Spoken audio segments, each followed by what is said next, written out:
जय जोहार दोस्तों, स्वागत है मेरे यूट्यूब चैनल में। जैसा कि मैं आप सबको बता दूं, मैं जो है छत्तीसगढ़ के जॉब से रिलेटेड अपडेट्स अपने चैनल पे बिल्कुल डे टू डे डालते ही रहता हूं। तो आप मेरे चैनल को सब्सक्राइब करके रख लीजिए ताकि जो है आपको इधर उधर भटकना ना पड़े और आप जो है मेरे आप जो है छत्तीसगढ़ से जॉब से रिलेटेड अपडेट्स आपको जो है डेली बेसिस पे मिलते रहें, ठीक है। और एक मेरा टेलीग्राम चैनल भी है, उसे भी आप ज्वाइन कर सकते हैं। उसका लिंक मैंने डिस्क्रिप्शन में दे दिया है। वहाँ पे मैं आप लोगों का डाउट सॉल्व करने का कोशिश करता हूँ और साथ में जो है कुछ मेरिट लिस्ट से अपडेट हो या डॉक्यूमेंट वेरिफिकेशन हो या और भी कुछ अगर विभाग द्वारा जो है नोटिस जारी किया जाता है भर्ती से रिलेटेड, तो मैं जो है वो सारी जानकारी जो है वहाँ पे देते रहता हूँ, ठीक है। तो आप जो है मेरे टेलीग्राम चैनल को भी ज्वाइन करके रख लीजिए, है ना। तो चलिए, मैं आज आप लोगों के लिए एक नया वीडियो लेके आया हूँ जिसमें मैं आपको बताऊँगा जो कि भर्ती निकाली गई है। 800 से ज़्यादा पोस्ट रखे गए हैं उच्च शिक्षा विभाग में, है ना। यहाँ प्रयोगशाला परिचालक, प्यून यानी कि भृत्य, चौकीदार, स्वीपर के बहुत सारे मतलब पोस्ट रखे गए हैं। तो उसका जो है वेबसाइट जो है, अगर आप वेबसाइट खोलने की कोशिश कर रहे होंगे दोस्तों, है ना, विज्ञापन को देख के, तो वेबसाइट आपका खुल नहीं रहा होगा, ठीक है। आपका वेबसाइट थोड़ा सा भी प्रॉब्लम कर रहा है, वेबसाइट खुलने में ना जो है बहुत दिक्कतें आ रही है, मुझे पता चला है ना। और ये मैंने भी फेस किया हुआ है, तो इस वजह से मैं आपको बता रहा हूँ, ठीक है। तो मैं आज आपको बताऊँगा कि आप जो है फॉर्म कैसे अप्लाई कर पाएंगे अगर आप वेबसाइट नहीं खोल पा रहे हैं तो, ठीक है। तो आप एक काम करिएगा, मैं जो है डिस्क्रिप्शन में एक लिंक दे दूंगा, है ना। आप उस लिंक को क्लिक करेंगे ना, तो आप लिंक जैसे ही क्लिक करेंगे, आपका जो है ये जो स्क्रीन पे अभी जो पेज खुला हुआ है, ये पेज आपका डायरेक्ट खुल जाएगा, ठीक है, पंजीयन करे वाला, ठीक है ना।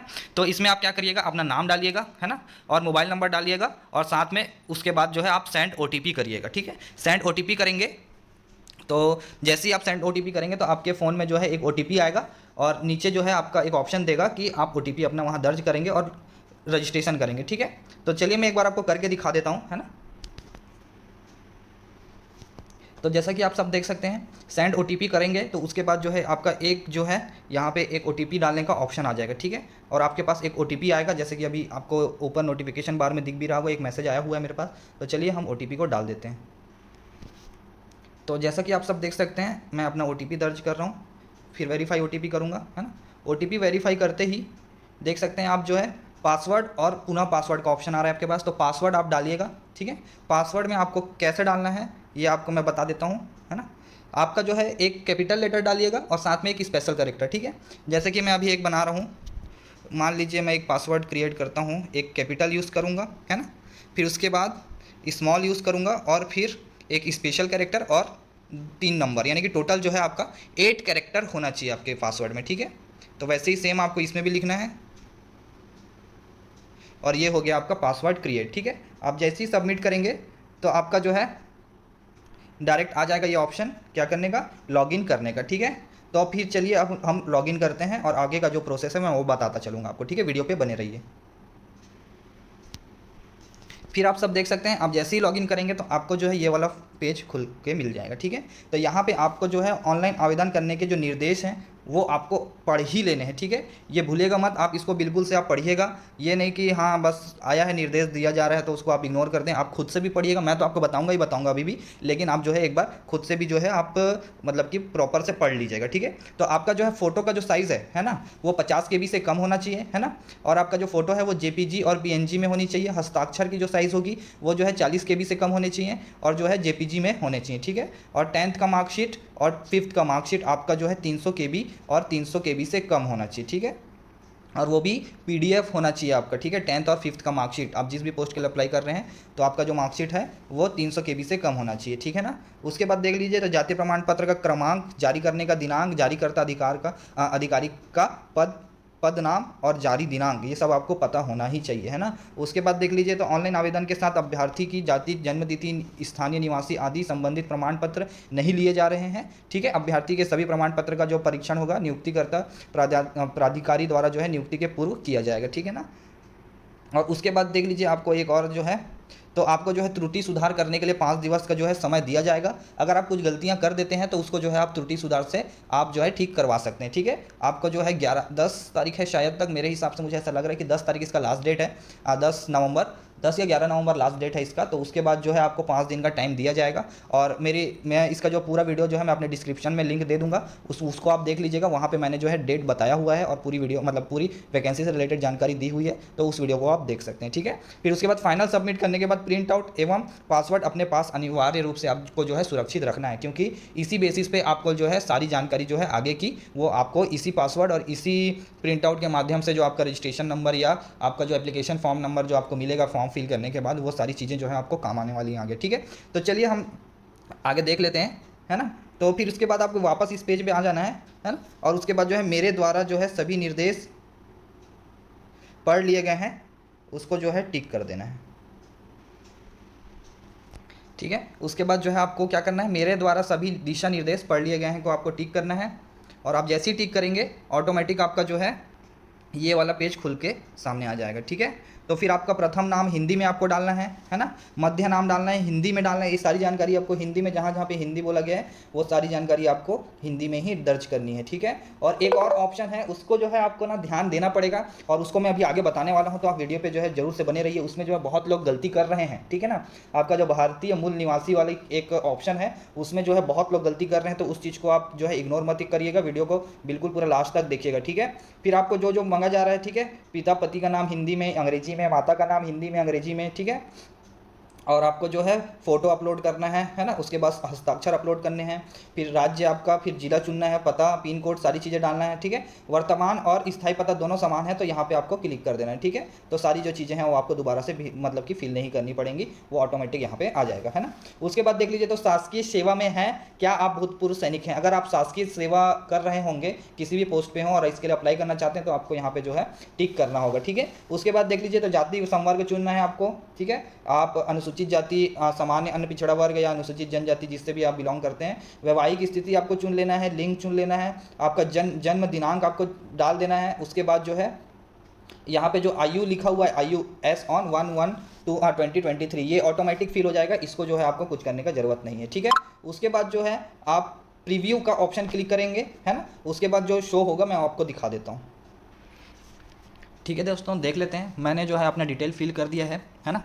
तो उसके बाद देख लीजिए, आप जैसे ही आप अपना जन्म दिनांक डालेंगे, उसके बाद जो है आपका जो है ये वाला नीचे वाला इफ़ SC ST OBC अगर आप बिलोंग करते हैं, तो आपको जो है सारी जानकारी इसमें देनी होगी। तो आप जो है इसमें जो है सारी जानकारी दे दीजिए, ठीक है। उसके बाद आपको डालना होगा कि क्या आप शारीरिक रूप से असक्षम PH दिव्यांग हैं या नहीं, ठीक है। तो इसमें अगर आप हैं तो आप हाँ डालेंगे, तो आपको जो है अपना डिटेल जो है आपका दिव्यांगता का प्रकार, वो सब सारी चीज़ें आपको मैं एक बार करके दिखा देता हूँ। अगर आप हाँ डालते हैं तो आपको जो है विकलांगता का प्रकार आपको डालना होगा, ठीक है। और आपका नहीं डालते हैं तो फिर तो कोई दिक्कत है ही नहीं। आपको जो है फिर उसके बाद प्रयोगशाला परिचालक के लिए अगर आप आवेदन करना चाहते हैं, तो वो जो है उसका जो है आप PDF जो है इसमें चूज़ करेंगे। फिर भृत्य या चौकीदार का अगर आप वो करना चाहते हैं तो इसमें आप चूज़ करेंगे, ठीक है। उसके बाद देख लीजिए, तो परीक्षा केंद्र प्राथमिकता जिला, ठीक है। आपको जो है यहाँ पे देख लेते हैं हम किन किन जिलों में जो आपको दिया जा रहा है। तो जहाँ तक सारे ज़िले दिए जा रहे हैं, जी हाँ, सारे ज़िले जो हैं छत्तीसगढ़ के सारे ज़िले, इसमें जो है मोहला मानपुर चौकी एक मुझे नहीं दिख रहा है, और तो जहाँ तक सारी ज़िले दिखा ही रहे हैं ऐसा लग रहा है मुझे, तो जो है वही नहीं दिखा रहे। वो जहाँ वो मोहला मानपुर चौकी अगर वाले हैं आप, तो आप जो है राजनांदगांव सेलेक्ट कर सकते हैं, ठीक है। उसके बाद आप इसको चूज़ कर लीजिएगा। उसके बाद जो है आपको यहाँ पे ये है मेन चीज़, ठीक है। क्या आवेदक को कभी छत्तीसगढ़ शासन द्वारा अंतर्जातीय विवाह प्रोत्साहन के लिए सम्मानित किया गया है। तो मुझे तो नहीं किया गया है, अगर आपको किया गया है तो आप हाँ डालिए, है ना। क्या आवेदक को छत्तीसगढ़ शासन द्वारा निम्नलिखित में से किसी पुरस्कार में सम्मानित किया गया है, ठीक है। राजीव पांडे, गुंडाधुर, महाराजा प्रवीर चंद्र भंजदेव, ठीक है। इनमें से आपको अगर किया होगा तो आप हाँ या नहीं डाल सकते हैं। उसके बाद जो है आपका, क्या आप एक रक्षा सेवा कर्मी हैं जो किसी विदेशी देश के साथ शत्रुता के दौरान या अशांत क्षेत्र में संचालन में अक्षम है और जिसके परिणाम स्वरूप उन्हें रिहा किया गया है। तो आप अगर ऐसा कोई है आप में से, तो आप जो है हाँ या नहीं आप जो है डाल सकते हैं। फिर उसके बाद देख लीजिए, तो आप एक ऐसे अभ्यर्थी हैं जो वियतनाम से भारतीय मूल, है ना, यानी कि भारतीय पासपोर्ट धारक का एक वास्तविक प्रत्यावर्तन है, और साथ ही वियतनाम में भारतीय दूतावास द्वारा उसे जारी किया गया आपातकालीन प्रमाण पत्र रखने वाले अभ्यर्थी हैं जो जुलाई 1975 से पहले वियतनाम से भारत पहुंचे हैं, ठीक है। अगर आप में से ऐसा कोई है तो आप जो है उसमें अगर हैं तो आप हाँ डालिए, और अगर आप ऐसा नहीं हैं तो आप नहीं डालिए, ठीक है। अब ये मेन जो है क्वेश्चन जो है उठता है कि बहुत लोग ने पूछा है कि क्या आप भारतीय मूल रूप में प्रमाणित हैं, ठीक है।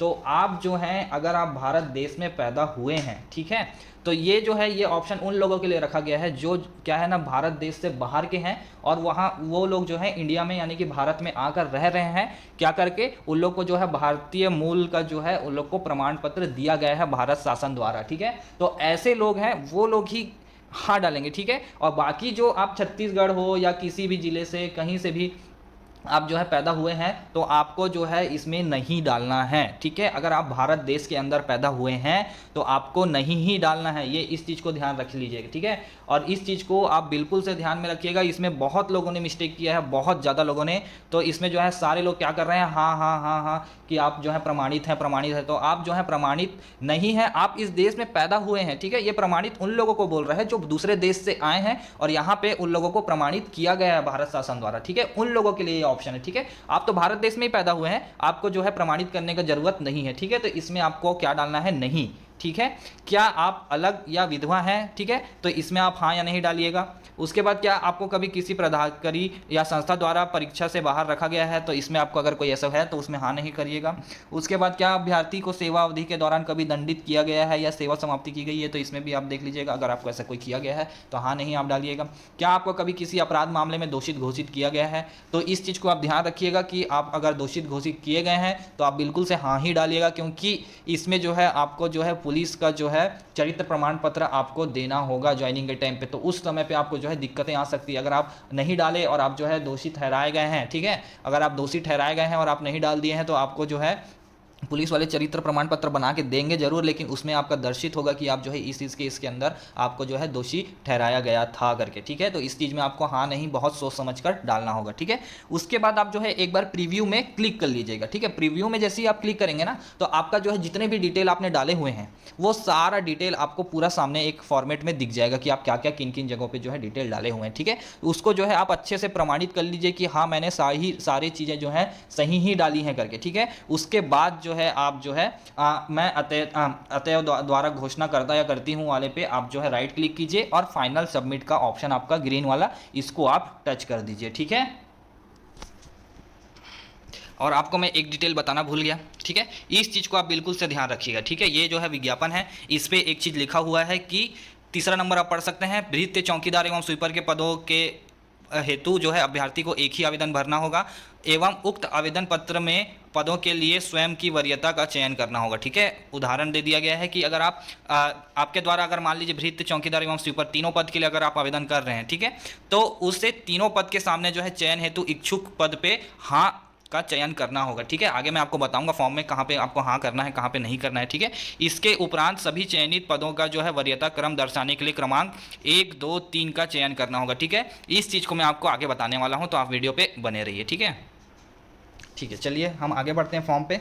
तो मैं जैसे कि मैं दोनों पद के लिए आपको अप्लाई करके दिखाऊंगा, ठीक है।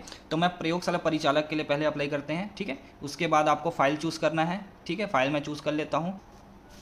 चलिए दोस्तों, जैसा कि आप सब देख सकते हैं मैंने प्रयोगशाला परिचालक और भृत्य चौकीदार स्वीपर के लिए जो है फाइल अपलोड कर दी गई है, ठीक है। जैसे कि आपका देख सकते हैं देखें का ऑप्शन दिखा रहा है इस पर, यानी कि फ़ाइल अपलोड हो गई है, ठीक है। उसके बाद देख लीजिए सेलेक्ट प्रायोरिटी बोल रहा है, ठीक है। आप किस पद को प्राथमिकता देना चाहते हैं, ठीक है। तो आपका जब एग्ज़ाम देंगे ना तो एग्ज़ाम होगा सारे पदों का एक साथ। किन सारे पदों का? भृत्य चौकीदार स्वीपर, ठीक है। तो आपका जितना भी मार्क्स आएंगे ना उस बेसिस पे आपका चयन होगा, है ना। तो उस चयन के प्रक्रिया के दौरान आप किस पद को प्राथमिकता देना चाहते हैं। तो मान लीजिए आपका कम पद है, मतलब कि सॉरी आपका अगर कम नंबर आया हुआ है ना, और आप जो है प्यून को प्राथमिकता दे के रखे हुए हैं कि आप प्यून फिर चौकीदार फिर स्वीपर, तो आपका जो है उस टाइम पे थोड़ा सा कम नंबर आया हुआ है तो उस टाइम पे थोड़ा सा दिक्कतें आएंगी। क्यों? क्योंकि स्वीपर थोड़ा सा छोटा पोस्ट माना जाता है, लेकिन इसमें पोस्ट छोटा नहीं है लेकिन छोटा पोस्ट माना जाता है, ठीक है। तो उस टाइम पे क्या है स्वीपर का कट ऑफ थोड़ा सा कम जाएगा, तो उस पर क्या है आपका सिलेक्शन होने के चांसेस ज़्यादा रहेंगे। तो ऐसा मतलब प्राथमिकता आपको चूज़ करना है। तो हालांकि मैं चूज़ करूँगा पहले भृत्य को, ठीक है। उसके बाद मैं दूसरा नंबर चूज़ करूँगा चौकीदार को, उसके बाद तीसरा नंबर चूज़ करूँगा स्वीपर को, ठीक है। उसके बाद ये भरा गया अपना। उसके बाद जो है परीक्षा केंद्र का जो है प्राथमिकता जिला मैं चूज़ करूँगा बालोद, और ये बालोद में चूज़ कर लिया, ठीक है। उसके बाद देख लीजिए इसमें आप पढ़ सकते हैं परीक्षा केंद्र का जिला विभाग द्वारा जो है परिवर्तित किया जा सकता है बोला जा रहा है, ठीक है। आपको सिर्फ पूछ रहा है कि आप प्राथमिकता किस जिले को देना चाहते हैं, ठीक है। आपका ये कंफर्म नहीं है कि यही जिला मिलेगा, ये जिला मिलने के चांसेस ज़्यादा हैं हालांकि, लेकिन जो है आपका कंफर्म नहीं बोल सकते, ठीक है। उसके बाद देख लीजिए क्या आवेदक को कभी छत्तीसगढ़ शासन द्वारा अंतर जातीय विवाह प्रोत्साहन, मतलब कि ये सब अपन देख चुके थे। फिर इसके बाद क्या है अपन प्रीव्यू करेंगे, है ना। तो आप प्रीव्यू में क्लिक कीजिए। तो प्रीव्यू करने के बाद आप सीधा फाइनल सबमिट कर सकते हैं ना। फाइनल सबमिट जैसे ही करेंगे तो आपका जो है ये वाला पेज खुल के आ जाएगा। मैंने जो है इधर नीचे जो है आपका पूरा जानकारी दिया होगा, तो उसको आप पूरा चेक कर सकते हैं। उसके बाद जो है तो फिर आप प्रिंट उसको निकाल लीजिएगा, ठीक है। तो चलिए दोस्तों, इतना ही था वीडियो में, तो मिलते हैं अगले वीडियो में, तब तक के लिए धन्यवाद।